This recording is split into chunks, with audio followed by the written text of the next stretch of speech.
We all know that Donald Trump's preferred method of talking to the American public is by tweeting. Kellyanne Conway, a White House counselor, has confirmed that Donald Trump loves using Twitter because it's his most direct route to speak directly to the American public, unfiltered, uncensored, just whatever he wants to say, it goes out there. And if he's using this as some kind of presidential tool, then it wouldn't make sense to block anyone on Twitter from being able to communicate with you if that truly was your sole purpose here.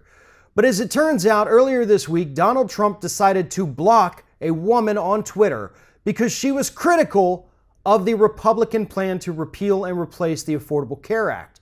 But this wasn't just some angry citizen. This was an angry citizen who also happens to have stage 4 Hodgkin's lymphoma, and she's being critical of the healthcare plan because she understands in a way that most people in this country can't possibly how important it is to have health insurance and what this Republican healthcare plan would do to people like her whose premiums would rise to almost $140,000 per year because of her pre-existing condition. Now, the woman who was blocked by the president, Laura Packard, has been steadily tweeting at the president since he was sworn in, usually about the issue of healthcare. Over the summer, she posted a video of herself that later went viral talking about the Republican healthcare plan, her own health problems, and how this legislation that they had proposed at the time would absolutely be a death sentence for somebody like her and the millions more in this country who are in similar situations. But apparently Donald Trump had had enough. He didn't want to hear any more whining out of this cancer patient. So he decided to block her and effectively cut off any means that this woman may have had to speak directly to the President of the United States.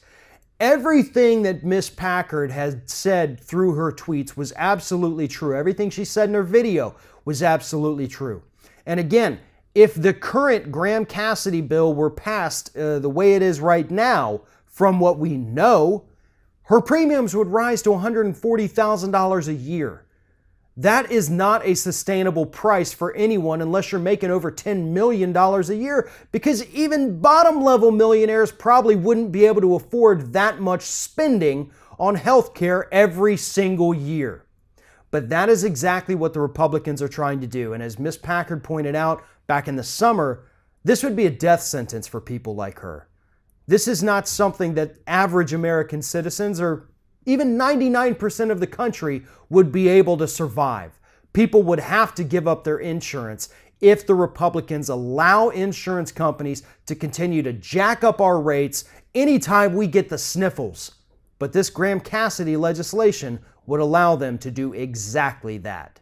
If you're thinking about subscribing to our channel, I strongly encourage you to do that. But if you're not thinking about subscribing, I would encourage you to start thinking about it, and then once you're thinking about it, actually go and do it. You can see the subscribe button right there on the screen, or if you're watching on a different platform, go to youtube.com/theringoffire.